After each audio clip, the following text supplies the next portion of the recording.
Bien, una vez analizados todos estos factores que nos han permitido ver en qué medida la Iglesia Católica y el cristianismo fue perdiendo poder a lo largo del Renacimiento, hecho importante porque es lo que nos explica la apertura de los europeos a otras formas de religiosidad, como hemos visto en nuestra clase dedicada a la peste, ¿verdad? Como el cristianismo ya no era operativo, ya no podía salvar a las personas, empezaron a interesarse por otras religiones y otras formas de espiritualidad, como os decía. Bien, este hecho, digamos, la caída del poder fáctico de la Iglesia Católica, nos permite entender muy bien y de forma mucho más clara esta tendencia paganizante del Renacimiento, este amor al pasado. Cuando pensamos en el Renacimiento, cuando pensamos en esta palabra renacimiento, sabemos perfectamente que lo que renace es la cultura clásica, ¿verdad? Hay una especie de recuperación del pensamiento grecolatino, de la literatura, de la historia, de la filosofía antigua. Efectivamente, la categoría de renacimiento es una categoría historiográfica que no la inventaron los propios renacentistas, sino que fue propuesta por primera vez por el historiador Jacob Burckhardt en su obra titulada La cultura del Renacimiento en Italia y que fue publicada en 1860. A pesar de que efectivamente los pensadores del siglo XV y XVI no se llamaban a sí mismos renacentistas, esa es una categoría que usamos nosotros para referirnos al periodo, sí que encontramos constantemente en sus textos palabras que nos llevan a pensar en esta especie de conciencia colectiva, de estar recuperando, revitalizando el saber antiguo. Así, muchas veces hallamos en sus textos la palabra renovar, restituir a una vida nueva, hacer renacer el mundo antiguo. Pero claro, para poder llevar a cabo esta recuperación del mundo antiguo, lo primero que tenemos que hacer es recuperar sus textos. ¿Cómo volver al pasado si no sabemos lo que ellos escribieron? Durante el Renacimiento se inició un proceso de traducción como nunca jamás se había dado en Europa. Pero, ¿dónde estaban estos textos? ¿Por qué no los tenían los renacentistas? Para que comprendáis qué es lo que ocurrió en Europa medieval entre el siglo V y el siglo XV, para que entendamos por qué los renacentistas no tenían a mano y los medievales los textos latinos y los textos griegos, tenemos que hacer un breve repaso por la historia de la Edad Media. En el año 529 de nuestra era, el emperador Justiniano, el emperador bizantino Justiniano, acababa de llegar al poder. Solo hacía 2 años que había conseguido el trono. Sin embargo, era un emperador muy joven, no tenía muchísimos apoyos, así que para poder fortalecer su reinado, decidió llegar a un acuerdo con la Iglesia.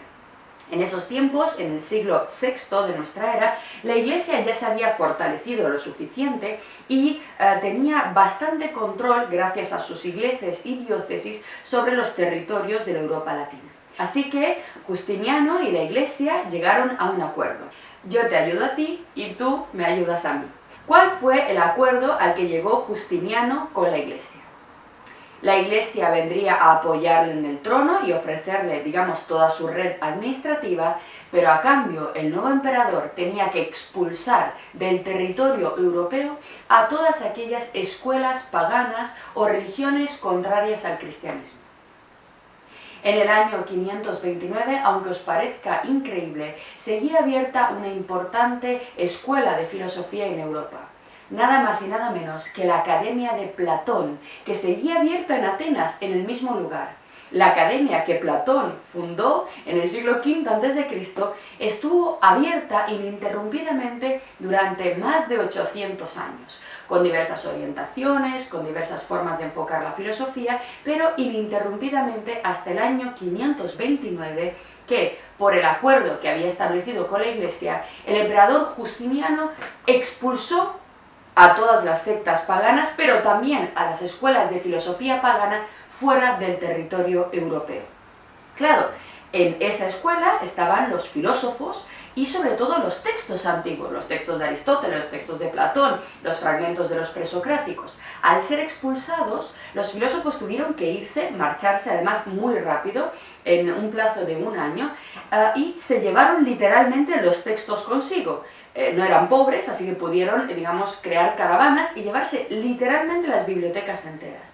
Tenéis que pensar que los centros en los cuales había libros en el siglo VI de nuestra era eran extremadamente pocos, muy poquitos lugares. No me imaginéis universidades repletas de copias de libros.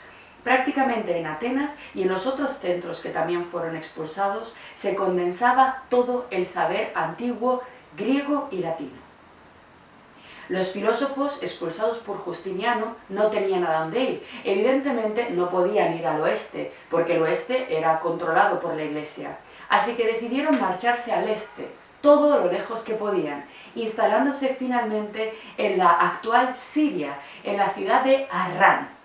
Esta ciudad era un punto comercial extremadamente importante en el que, bueno, era como Palmira, formaba parte de la ruta de la seda, era una ciudad muy rica, muy desarrollada, y los filósofos se asentaron allí e inauguraron nuevas escuelas de filosofía. Claro, tenían que ganarse la vida, así que empezaron a hacer lo mismo que hacían en Atenas, enseñar filosofía. Claro, sin embargo, al estar en Siria, los filósofos no podían seguir enseñando sus teorías en griego o en latín. Así que lo que se produjo fue la traducción de los textos grecolatinos, en primer lugar, al siríaco. Además, en esa zona había otros cristianos herejes expulsados, como los nestorianos y los monofisitas, que se encargaron de llevar a cabo esta traducción. Y durante un buen tiempo, casi un siglo, los filósofos estuvieron en esta ciudad oriental de Harrán haciendo su trabajo, mientras que la Europa latina se consumía en la barbarie. Ya no había libros antiguos, lo único que teníamos era Biblias y analfabetismo. Fijaros dónde estaban estos filósofos, dónde estaba la ciudad de Harrán y con ella todos los textos que se habían llevado consigo. Una posición geográfica muy interesante, porque en el año 622 de nuestra era una nueva religión haría aparición en Europa. Bueno, en concreto en la península arábiga nacía el Islam. Esta nueva religión tuvo un impulso muy poderoso al comienzo y empezó a expandirse desde la península arábiga hacia Europa y también hacia el este. En los primeros años de desarrollo del Islam, los musulmanes entraron en contacto con Harrán. Sin embargo, el Islam y los musulmanes mismos eran una civilización muy joven, todavía no se habían desarrollado, apenas estaban formando su propia lengua. Así que no tenían conocimientos de arquitectura, no tenían conocimientos de medicina, matemáticas, en fin, filosofía, por supuesto. Cuando llegaron a Harrán y encontraron esas inmensas bibliotecas llenas de saber antiguo, los musulmanes enseguida empezaron a asimilar ese conocimiento, valorándolo como verdadero oro. Fueron muy comunes en esta época los califas que cuando conquistaban una ciudad pedían a cambio no dinero, sino libros. Así que, digamos, en estos primeros siglos, los árabes comenzaron a traducir del siríaco, recordáis que estaba traducido al siríaco, al árabe todo el corpus greco-latino. Durante muchísimo tiempo, todo el saber antiguo en matemáticas, astronomía, geometría, filosofía, estuvo en manos de los musulmanes, que se fueron expandiendo por la Europa latina, evidentemente llegando también a la península ibérica.